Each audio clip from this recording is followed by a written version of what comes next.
I'm Charlie Sykes. Welcome back to the Contrary podcast. We are joined by Ryan Lizza of TELUS News. Welcome back, Ryan. I appreciate it very much. Hey, thanks for having me. I've done a lot of these since I jumped on Substack, and the last time we did this, it was among my favorite conversations I've done and got one of the best responses. So I'm always happy to talk to you, Charlie. Okay, so we've raised the bar here. All right, so let's, before we dive into everything that's going on. I mean, we have the parade, we have the mass protests, we have the war in the Middle East, we have the assassinations in Minnesota, we have Trump be clowning himself at the G7. Let's set all that aside for the moment. You know, as you and I are speaking right now, we are 10 years into the Trump era. 10 years ago today, Donald Trump came down the golden escalator. And I guess I just want to throw this question at you. What's changed in the last 10 years? And I think it's a trick question because the answer, I think, is pretty close to everything. But I wanted to get your take on that. I was going to say, literally everything. I mean, the two parties. I was thinking this weekend, everything that happened this weekend, everything that's happened in the last 100 days would have been inconceivable 10 years ago. Nobody would have predicted it. Nobody could have even imagined it. You can't even imagine having a conversation about politics today with your 10-year younger self, can you, Ryan? No, a decade ago, if I'd come back and talk to myself, you wouldn't know where to start. It's the kind of game you play with like the founders or like 100 years or 50 years. Usually a decade, you have some semblance of continuity, but a decade ago he began the demolition or just complete rejiggering of our politics. I mean, but we could almost play this game like this, Charlie. Like, name an institution or a part of the world or part of the country, and we could talk about how it's been completely scrambled by Trump. I mean, let's start with the Republican Party. The Republican Party has been completely reconfigured. It's a more working class party. A lot of people who weren't involved in politics are now involved in politics and are Republicans, or at least Trump supporters. A lot of folks like you have left the Republican Party and are, for the most part, voting for Democrats. Well, my life is completely unrecognizable, given for what it was 10 years ago. I mean, 10 years ago, I thought I had a pretty good take on what American politics was, what the Republican Party was, what the conservative movement was. But you just touched on something. It's not just the Republican Party. That was like the first domino. It is every institution in American society. It is culture. It is the media ecosystem. It's the way that we talk about issues. It's the issues that are important, the issues that aren't important. I mean, I think, and not all of that is Trump. Not all of that is Trump, of course. No, right. But I'm saying how things have changed in the last 10 years. And by the way, that's always an interesting question. What did Trump change and what did he just tap into, right? What was the pre-existing condition? Absolutely. It's the symptom of a disease. And like the Democratic Party, I think you could argue that the lurch to the left on a number of issues was accelerated by those first 4 years of Trump. I don't think there's any question about that. That often happens with the party out of power when they respond. I think it happened to Democrats when Bush was president in some ways. So there was this. If you think about where the Democrats have been, right, there was a lurch to the left on a number of issues that Biden then sort of pushed them back a little bit, but Trump successfully used those issues to get back in power. So the Democrats have been on a journey that's been, I think you could argue, correct me if you think I'm wrong, that for both parties, Trump has been the most powerful influence, right? He's been the sort of like the sun that everyone is rotating around. We in the media, the same thing. Lots of interesting changes have gone on in the media that have nothing to do with Trump, like the rise of independent media. But he's been the gravitational force that's affected it all. But I actually think it's even beyond that. It feels like it's completely scrambled the whole right left issue. It's there are so many different interstices that we're talking about here, talking about right and left and conservative and liberal. A lot of those terms have completely lost their meaning. As and I think again, going back to all of the things that have changed, the impact on the culture that he's Yeah. had. The entertainment wing of the Republican Party, absolutely dominant. The people who were interested, the policy wonks, the quote unquote principled conservatives, they're all gone. The fever swamps have absolutely overflowed. I mean, you think of the kinds of people that are in government now, the kinds of conspiracy theories that are now mainstream. It is a complete transformation. You think about what the parties were like back then, and the big issues were right versus left. Now they feel like, that right versus left feels like a before times analysis, because Yeah. the vertical line is, I don't want to say democracy, rule of law, all of these things, but it feels as if it is fundamentally different, more existential. Also, Yeah. just our discussions are dumber, meaner, crueler, crazier. And our culture is more violent. I mean, the violence is, I mean, we are in it right now. So, and again, Trump didn't Yeah. do everything, He but didn't. I think your analogy is right on. I mean, I think the way some people have written about this is that there's been a general fragmentation, and Mm, of all important institutions have either just sort of lost their luster, lost a bit of their credibility. Um, with my nose pressed up against the glass for all these years covering politics, I think mhm. the first thing that political journalists saw was just the lack of power that political parties started to have, and that's a long story, Yeah, but it long increased and story. increased and increased until you got to the point that a lot of political scientists pointed to as something we might not want, where political parties were no longer strong enough to control who leads them, and they really Yeah, just anyone from the outside could sort of come in and take over. And I used to dismiss this as unfair, but there were a lot of people on the right who were critics of Obama who would say, there is some continuity between Obama and Trump. And before you scream at me, I know yeah. people who are listening Okay. to this are like, "What? Don't ever compare Obama Mm, to Trump in any way." But there is the celebritification of politics, the ability for an outsider, a newcomer, someone who just excited people right off the bat to come in and take over a party. That didn't happen in American politics at a certain point. Parties were much more top-down driven, and I think a lot of people who like Obama on the Democratic side would say that was a good thing. When it happened on the Republican side, and you probably have flashbacks to watching this play out in the primaries, Charlie, when the Republican elected officials and leaders in the party apparatus was completely ineffective and unable to stop Trump from taking over their okay. party. Well, yeah. I'm That's a big change, and I think that's a change that has to do with the media and technology and the sort of fragmentation of institutions. I'm not. I get what you're saying about the celebrification, but it is so, the category shift is so great when you go to Donald Trump, and I am thinking back to 10 years ago. How absolutely inconceivable it was that Donald Trump was going to get the nomination. And when I say that, it's the fact that I was in regular contact with people like Reince Priebus and Paul Ryan, and the conversations that we had about that at the time, it just could not happen. No, somebody sent me yesterday. I was trying to find this. Somebody sent me a piece. Imagine if Obama had done any of the things that Donald Trump has done, how conservatives would have reacted to any of the things. And Are you and this is kidding? also how the world is turned upside down. I remember back in 10 years ago, the whole idea that that character counts was a dominant theme in the 1990s among conservatives and Republicans. And it That was was like the on a debate during dime. People, impeachment of Bill Clinton.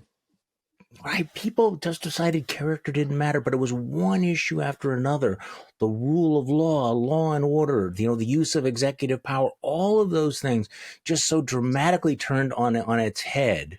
Charlie, Um, do you remember during the Obama administration when it was a thing for conservatives in Congress to absolutely freak out to the point of having hearings because Obama had White House czars? oh my Now, God, yes. I mean, White House czars was just a label given to people who had a portfolio in the White House. And people thought the Republic was going to fall apart because the czars were running the government.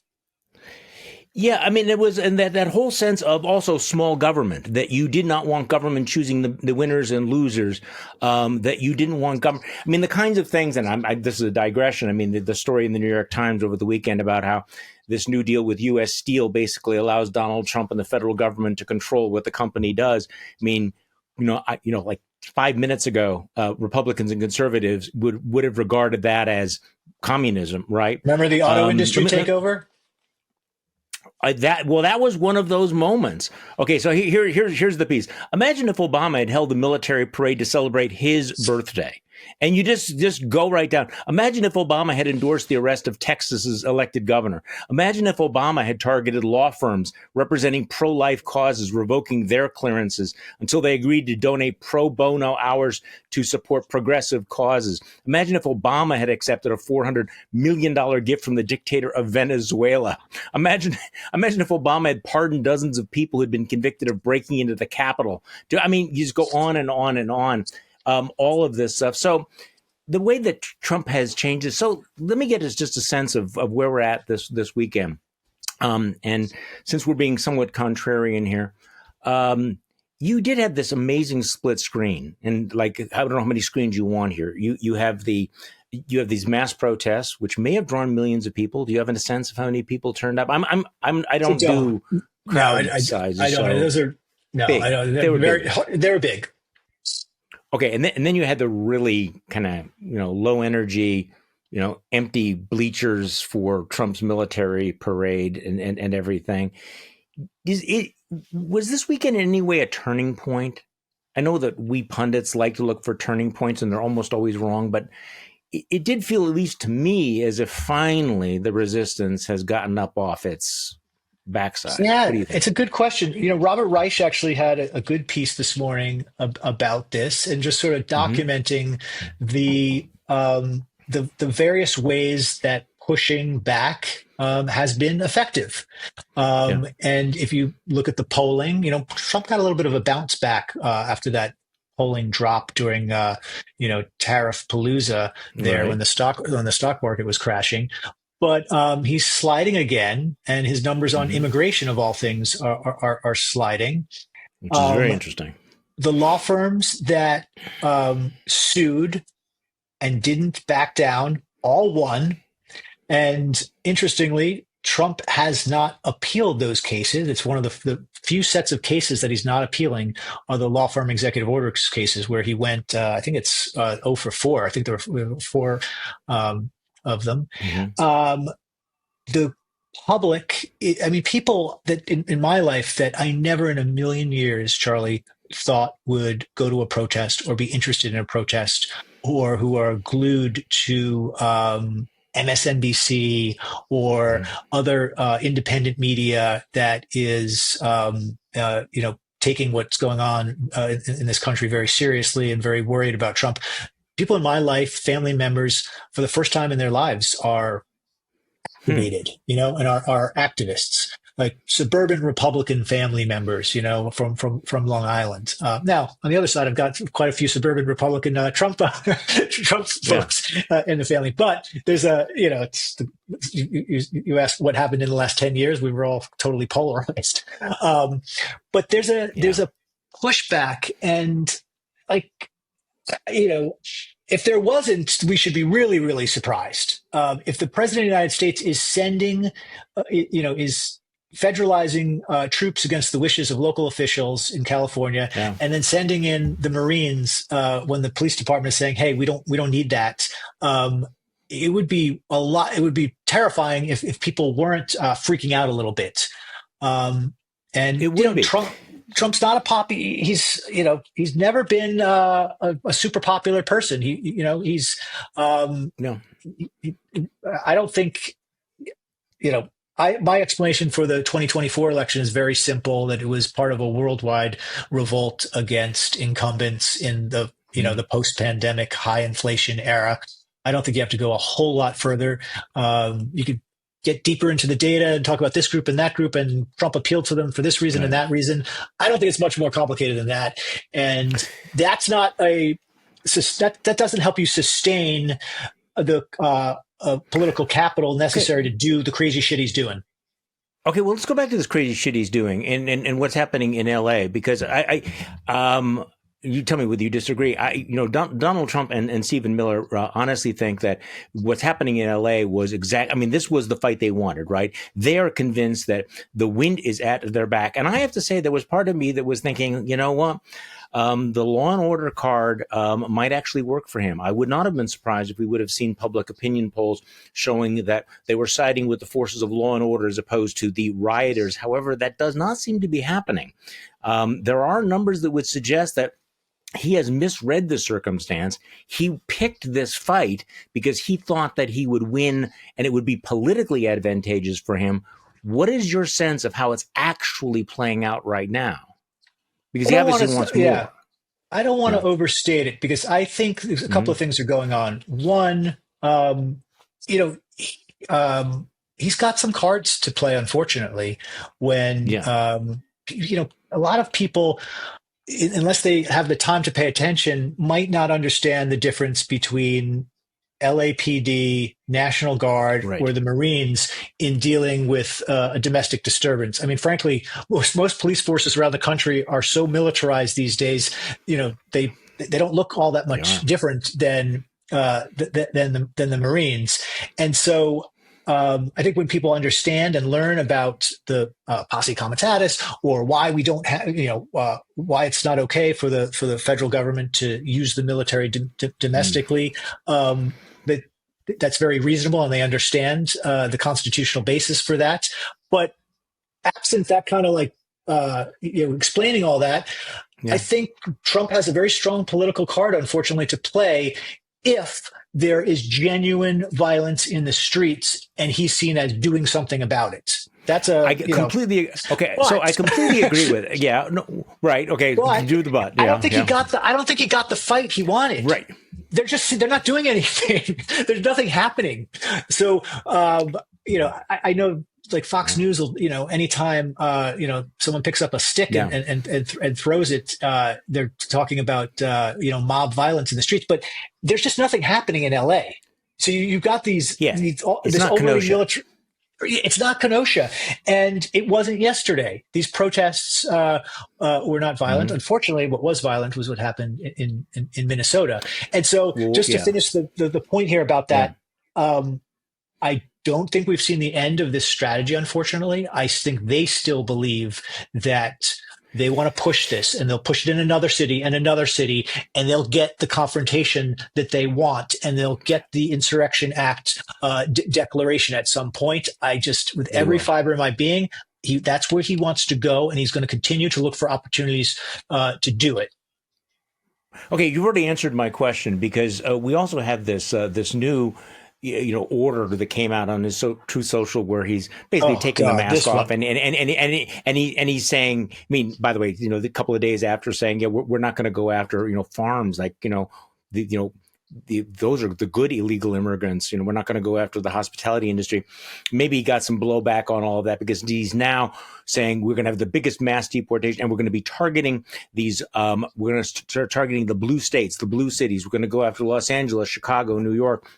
And the question I was going to ask you is, does Donald Trump actually want to provoke riots? And I think you've already answered this. Yes, that's what he wants. He wants to go into places where he will have the confrontation, which will give him the pretext to then declare the insurrection act.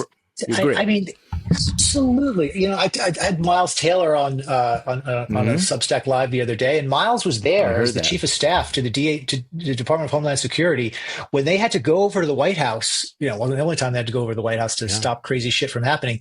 But Trump wanted to he wanted to invoke the Insurrection Act, and they had to talk him out of it. And Miles saw this in the first term, and it's one of the many things Trump was talked out of in the first term. That this time he wants to he wants to go there, and he obviously doesn't have anyone around him to stop him. So I think you're absolutely right. Hmm. He wants to provoke a confrontation where he can declare that the Insurrection Act is necessary, and he can control the military to do law enforcement functions, specifically this mass deportation plan. I think there's no doubt about it. Now, the interesting wrinkle that you pointed to is he tacoed the mass deportation Right. plan because like with anything with Trump, I mean, he's not ideologically where Stephen Miller is, right? Like Stephen Miller is obviously to the right of Trump and has to like Oh yeah. enforce things. Trump doesn't care about anything specifically. He'll always retreat. He has zero principles. Um, Right. so he gave up on the ag secretary got in his ear because obviously the agriculture sector is entirely reliant on undocumented immigrants. So these deep red states, these places that voted 80% for Trump, if they deported every illegal alien, the ag sector would collapse, which Which I don't has been know. known for the We've known last this for 10 quite. years. I Yeah. mean, Yeah. anyone who looks at this knows this. Um, Yes. and of course, the hospitality industry. So we got a bunch of donors and a bunch of Republicans who are like, hey, don't do this to our sector, in his ear. And there's nothing Trump likes more than having people owe him for something. And so he's doing this as a favor to God knows who. Right Yeah. now, we just know the ag secretary Yeah. asked him. Um, and then he writes. So then there's some blowback from the right wingers, the Stephen Miller base, like what the hell? We thought we really believe in mass deportations from the Stephen Miller types who don't care, frankly, about the ag sector, and I don't know. I think magically Or any they'll just. sector. Yeah, they'll magically find these. They'll find Americans to do these jobs. Good luck replacing all of this labor. And so he wrote this absolutely deranged post on Truth Social. If this were happening in any other country, Charlie, we would be describing this as like he's declaring war on Yes. Americans' metropolis areas. Like it's an It unhinged, sounds like it. Yeah. right? I don't have it in front of me. But Yeah. it's very close to inciting violence. Frankly, I mean, it's if this were another country and I was, reporting from abroad, and the leader of the country was taking over the local militias and sending in federal troops, and then writing on or broadcasting in whatever way that radicals who hate their country have taken over these places, and I need to send in my own agents to clean them up. I'm not doing justice to what Trump said because it's far worse than what I just said. You would No, it is. I was you would looking for report it. it as declaring war on these places. I would not see. I agree with you completely. This is what he wrote. Okay, in order to achieve this, the largest mass deportation program in history, we must expand efforts to detain and deport illegal aliens in America's largest cities, such as Los Angeles, Chicago, and New York, where millions upon millions of illegal aliens reside. And then he makes it, nakedly partisan. These and other such cities are the core of the Democrat power center, all capitalized, where they use illegal aliens to expand their voter base, cheat in elections, and grow the welfare state. Rob, I mean, there's a lot going on here. And actually, in the back of my mind, I didn't actually write this yet, which was like, this is how you would start a civil war, right? You'd basically say, Yeah. we're going to treat red states and blue states completely differently. We're going to send the army into Democrat places. We're going to ignore Republican cities. We're not going into Texas or Florida. We're going into Illinois and New York.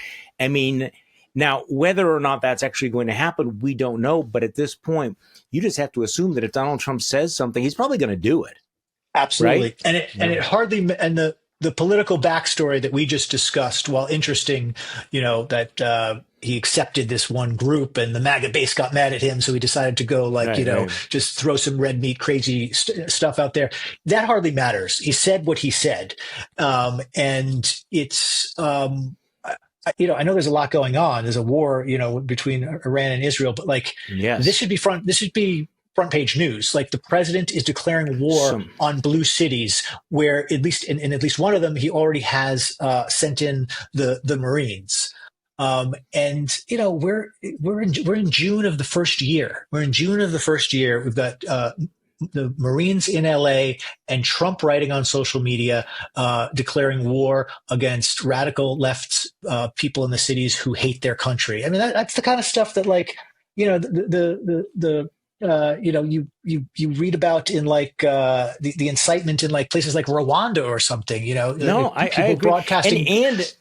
And he gets away with it. I mean, this is the interesting thing about L.A. You're right. I mean, he didn't get the fight he wanted, but he did take active duty Marines, which really 24 hours before that story broke, you would have thought, well, that can't happen. We have the Posse Comitatus Act. He would have to invoke the Insurrection Act. There would be tremendous pushback.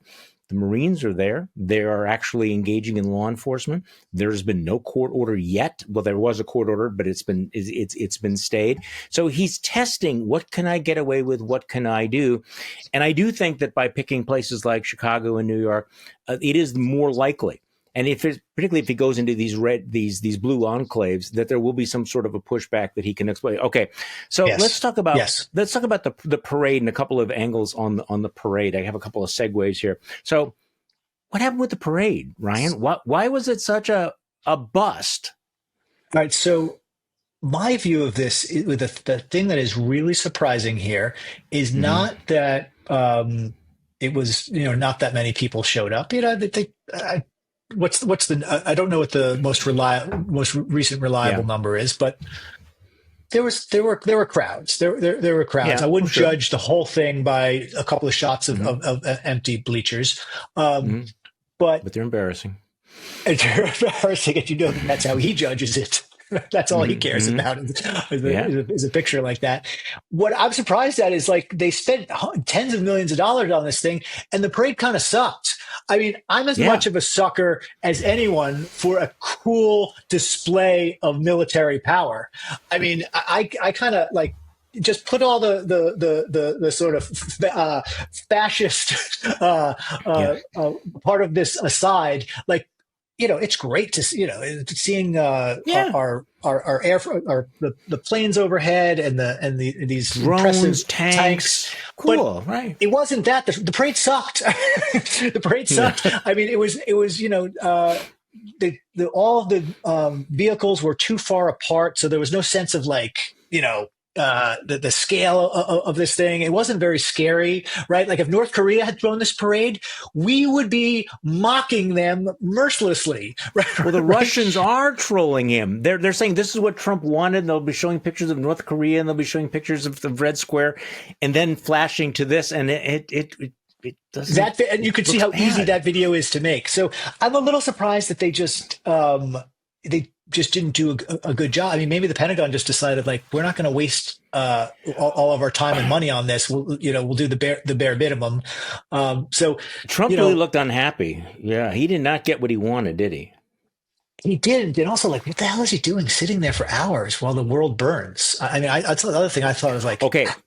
Well, this is actually my segue here, and I want to give credit where credit is due. And of course, trying to scroll through all of this, I think it was Tara Palmieri posted this that the whole world is waiting for some acknowledgement of the war in the Middle East. The conflict between the potential nuclear conflict between Iran and Israel. Trump stands up and he doesn't say a word about it. And all of the national security officials who would normally be in the Situation Room are sitting there in the bleachers at this fucked up parade. And so, I mean, this was really strange when you think about it, where you have one of the most serious international crises that we've experienced in our lifetime happening right now. And they went to a parade instead of being in the Situation Room. I mean, that was not a good look.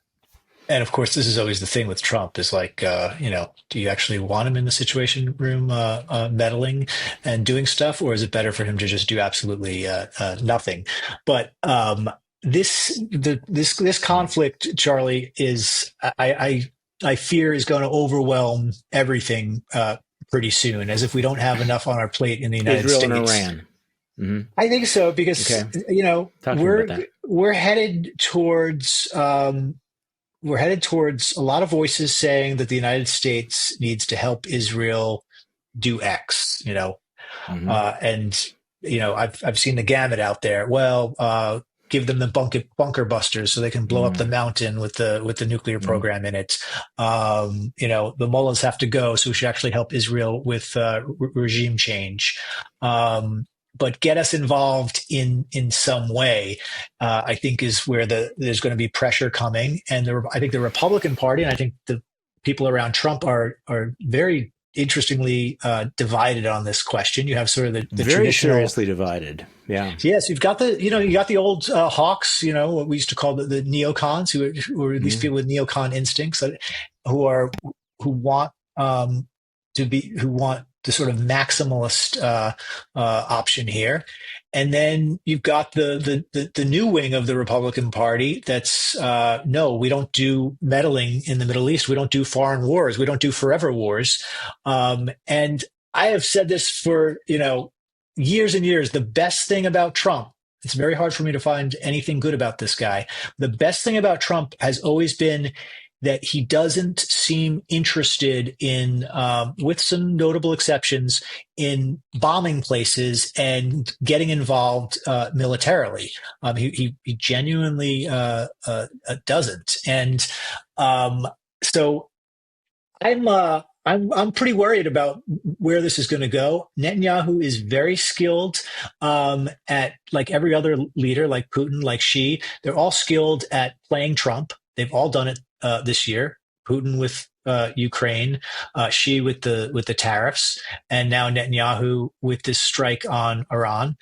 And Netanyahu must have known that he didn't have the bunker busters and the full capabilities to take out the entire nuclear program, and there was going to be another move. And I hope he didn't go into this war thinking that, well, the United States will help him finish the job, whatever that is.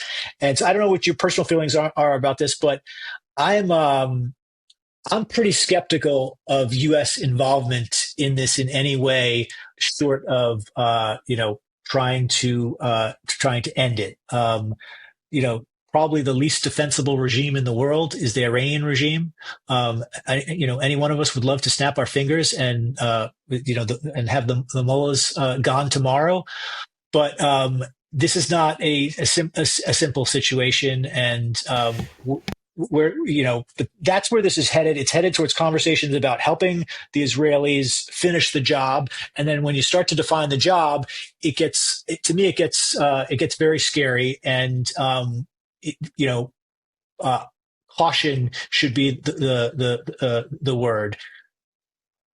No, I agree with you. Look, I mean, it is a worst case scenario for the world for Iran to have the nuclear bomb. So we've been talking about this for 20 years. How do we prevent them from getting the nuclear bomb? And one of the first things that Trump did in his first administration was, of course, to cancel the deal with Iran. But let's go to the moment we're at right now.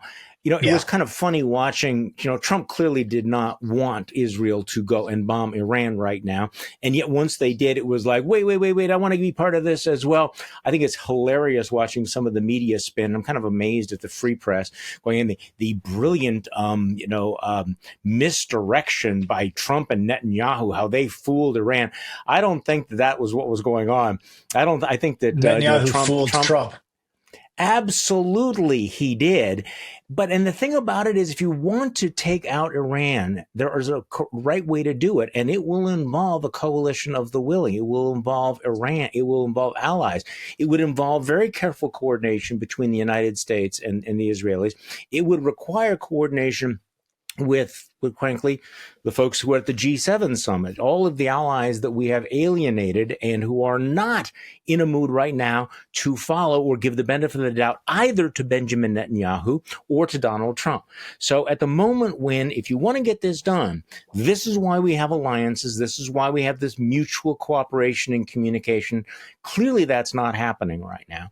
And as a result, you will have a lot of death and destruction. But at the end of the day, no one seems to think that they will actually be able to eliminate Iran's nuclear capability, at least by Israel acting alone. This has always been, I think, the understanding they couldn't do it alone. So I don't know where it goes. I agree with you on this. We're going to be seeing some pretty grisly images of Israeli civilians, Iranian civilians on our television screens, and it's going to increase calls from people in Congress for the U.S. to do something. And that what that something is, we better think very, very, very carefully about, because there are going to be plenty of people who, for good reasons, want the Iranian regime gone and are going to think that that's what our goals should be. Sure. But ask yourself what comes the day after the Iranian regime is gone. And there already are pro-democracy protesters who, should have our full backing in Iran. And we've seen this movie before, unfortunately, and it scares the hell out of me. I guess one optimistic scenario is that if the Iranian regime feels threatened, if there's an existential threat and it's between their nukes and the regime, maybe you get an actual a deal that is something that even Republicans in Congress who hated the Obama negotiated deal would support, and a full inspection regime and a full dismantling of the program that preserves the Iranian regime and keeps them in power. I think the Israelis might not mind that. I don't know. Do the Israelis really want the kind of complete chaos of a did anyone in the Middle East want the complete and utter destruction and chaos of a decapitated regime and a failed state? I'm not an expert. I'm not enough of an expert, of course, on the subject to know that, if there's a group of people waiting in the wings in Iran to take over and, democracy is going to flourish. But the recent history on that front has not been, very comforting. Well, yeah, and obviously, we are better off if we have a decapitated Iran that no longer has its tentacles in Hamas and Hezbollah and everything. But that's difficult to get to. The one thing that's very unpredictable for me, and usually I can tell where the Trump administration. Charlie, remember, you can always get something worse. That's the problem. Absolutely. With regimes you hate, you can always get something worse. Well, this is exactly right. We've learned this lesson through history all over again. But normally you can predict where Trump is going to go by watching, and I'm sure you do this as well. You watch sort of the right wing media and the id over here, and that it flows downhill. And there's certain influencers, they'll say things and then they'll come out of Trump's mouth. MAGA is really quite bitterly divided among this. I mean, yes. you have people like Tucker Carlson and Marjorie Taylor Greene railing against any sort of intervention in this. And you have that isolationist wing that was very, very anti-Ukraine that is also, and I think very consistently now, isolationist about Israel as well. But Trump has also been very, very close to the Israeli lobby and very, very reluctant to break with them. So here you have two competing forces, and one is not necessarily dominant. Normally you can say he's going to go with these guys. He's going to always go with the Fever Swamp guys, but I'm not sure right now where he goes in all of this. And so if Benjamin Netanyahu thought that he could manipulate him, like, I'm just going to go, and of course Donald Trump will, because he'll follow.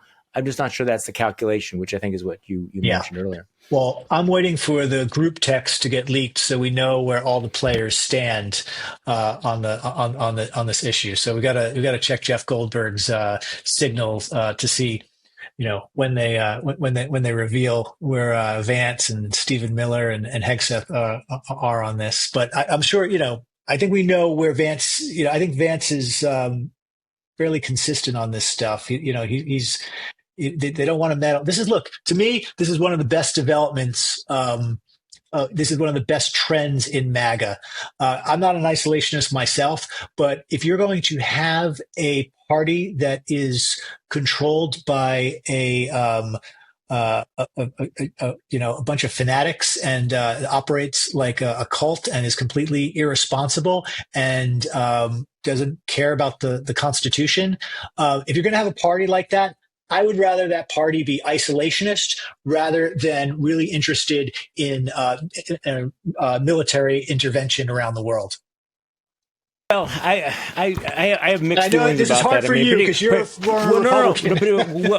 Well, particularly because given the incompetence of Pete Hegseth and what he's doing, I mean, to imagine that this Pentagon would be involved in any complicated military operation is in fact terrifying.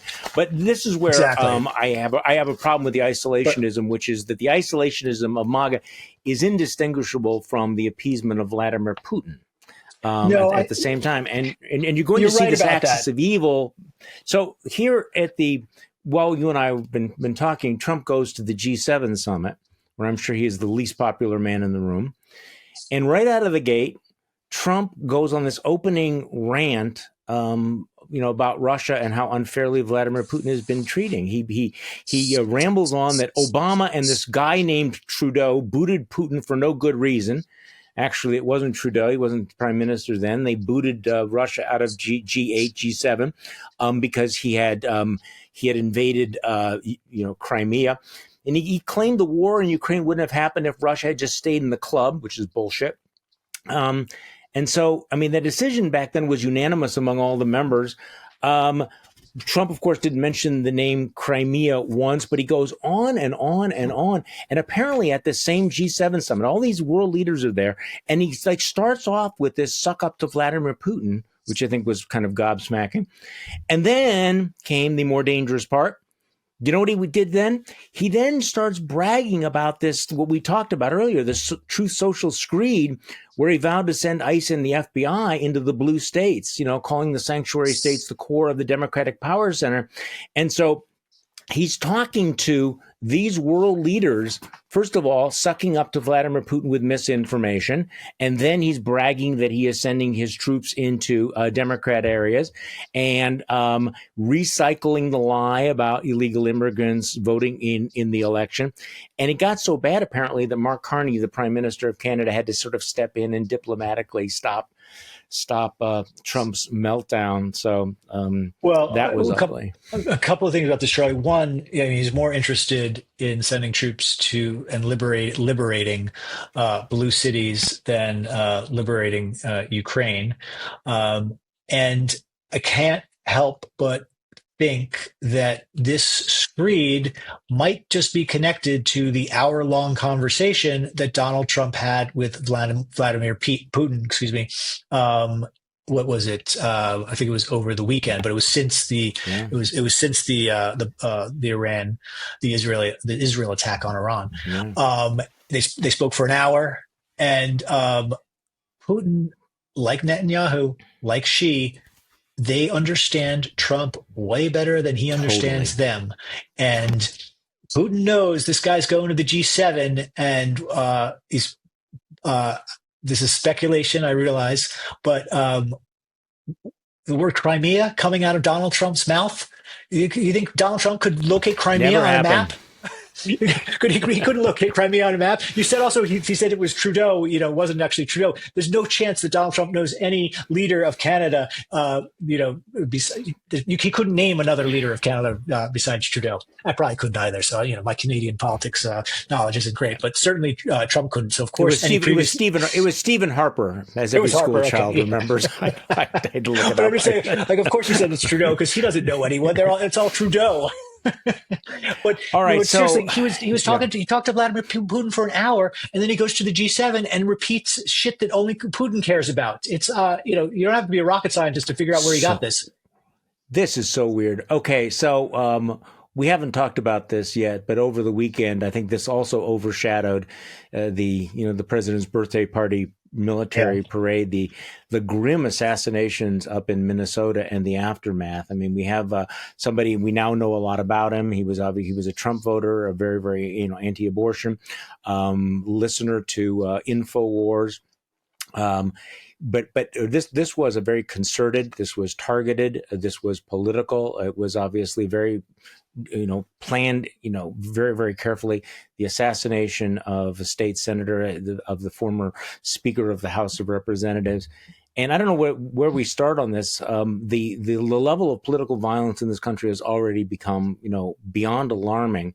Yep. But it was so interesting that first day on Saturday, how much of the MAGA media really was pushing out the disinformation that he was a Marxist. I mean, and it's one thing for your normal trolls, your Benny Johnsons, et cetera, or even your Elon Musks, but United States Senator Mike Lee tweeting out a series of tweets identifying him as a Marxist, mocking this as Nightmare on Wall Street, mocking the governor.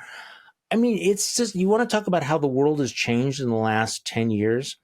I mean, maybe I'm forgetting something, but the way in which you try to turn political violence into a cudgel and a joke, it's just part of the crudification of American Yeah. culture. But Mike Lee, do you remember Mike He's Lee from the before times? Oh yeah, I mean he was Yeah, a libertarian. He yeah, cared about executive power and governmental overreach, yes, and he hasn't said a yeah. word about what Trump's doing. He pinned that tweet last night. I don't know if as of Monday, as we're talking, it's still pinned. But even after the backlash, even after everything was known, Yeah. he pinned one of those the two tweets that you read. To me, I was going to say the same thing, Charlie. The scariest thing about this is going on X and just living in an alternative reality. And even after they got the guy, MAGA believes this guy was a left wing Waltz person. Like that is not going to die. That is not. This is unfortunately this is going to be one of those stories Really, that I don't think it's going to die. These things, these conspiracy theories start. There are still people on X who are saying this is some kind of this is more evidence of left wing violence, and the disinformation echo chambers in the MAGA space. And look, I'll be the first to admit people on the left are siloed too, and they need to they need to get out of that. But it is absolutely nothing like it is in the MAGA right wing media, where something like this takes hold, and you cannot convince people that the truth is this guy was a Trump supporter who was targeting if abortion rights providers and Democrats. And the shit I saw last night on X, even after this guy was captured, just like if you want to be depressed and like give up on ever having a like normal information environment where people can like debate the issues on a consensus series of facts, the reaction on X to this thing will make you give up. So I don't know, Sean. It's what else do you say about this? It's awful. It's going to get worse. I keep telling people things are going to get worse. That's the easiest. That's the most obvious prediction in politics right now. Is things are going to get a lot worse. Given where we started this conversation with Trump's absolute interest in creating violent confrontations in democratic cities, to the routine political violence now that we're witnessing, it's going to get worse before it gets better. you're absolutely right. It is going to get worse because the level of the rhetoric obviously has been intensified. I mean, you can't constantly be calling your political enemies, scum and terrorists and vermin and vile, who are enemies of America. Because look, Yes. I mean, it's not all Donald Trump's fault, but when it is magnified by the president of the United States, when you have a violent attack on the Capitol that is endorsed by the president of the United States, through the, I mean, obviously through his rhetoric, but also through the pardons, the minimization, the joking. I mean, and I mean, how many instances do we have to have? You know, the attempted Yes. kidnapping of Gretchen Whitmer, the firebombing of the residence of Josh Shapiro, Yep. the you know the one after another. We've had these incidents. The mockery of the hammer attack on Nancy Pelosi's husband. You know, go back to all of that. Yeah. I thought it was interesting when Trump was asked over the weekend whether he would be calling Governor Walz, and he just basically had this thing like, "Oh, he's a terrible governor. He's really totally incompetent, and I might call him. I might call other people." Um, I think we've actually internalized and maybe just become numb to the fact that we used to think that presidents would heal and bring us together and be this calming voice or speak for all Americans. Trump does not see himself that way at all. I mean, just, Well, kind of you stepping nailed back, it. he I mean, he The- honestly does not try to make all Americans feel good about it. They revel in the fact that at least half of Americans are horrified and terrified by what he's doing. They get off on that. And I'm not sure there's any other president that has so consciously wanted Americans to hate and fear him. I mean, he may not, he wants to be loved, but I mean, with a lot of what he does, and again, going back to the attack on the blue cities, but there's no healing going on 100%. here. And it goes back to the first question here about what's changed in 10 years. One thing that's changed is every president, even if they had to fake it, Yeah. understood that it's the one office in America that the entire country elects, and that he's a representative of everyone, different than a mayor or a governor or a Yep. senator. And even if you had to bullshit your way through that as president, even Right. if you were, Nixon to the Yeah. core and believed that your opponents were scum, you at least pretended to represent the entire country, and a um, it was almost an impeachable offense to overtly govern as if To try to divide. Yeah. to divide, and to with the principle that anyone who didn't support you, anyone in the other party, is simply not represented in the government, simply does not matter, and should not be even in Trump's mind eligible for what the government brings people. And his view is that he decides that.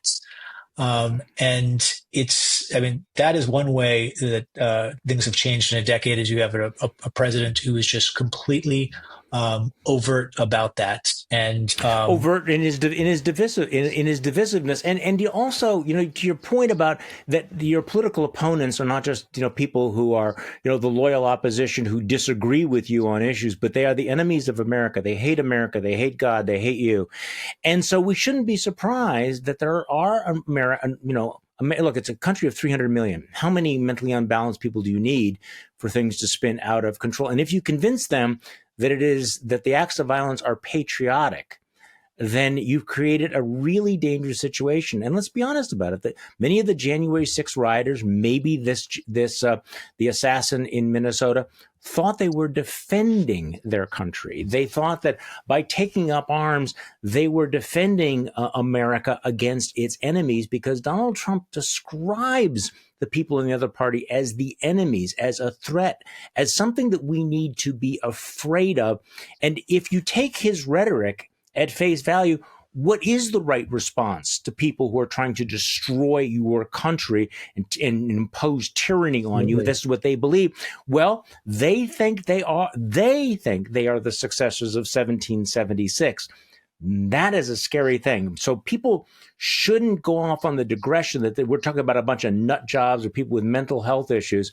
This is an ideology, and it's a absolutely. potent one. And it's not as if people in MAGA are unfamiliar with this argument. It's exactly the same No. argument they made when that kid in Pennsylvania tried to assassinate Trump. Right? Their argument was, Yes. well, if you call Trump this and that, well, that leads to Yep. people doing this. And there's that can be overstated, but there's some truth to that.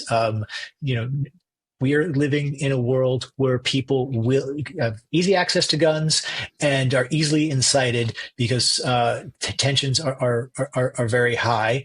And don't say shit on Truth Social or elsewhere that can be interpreted as inciting someone to violence. And Trump, of all people, who was almost killed by an assassin's bullet, should understand that.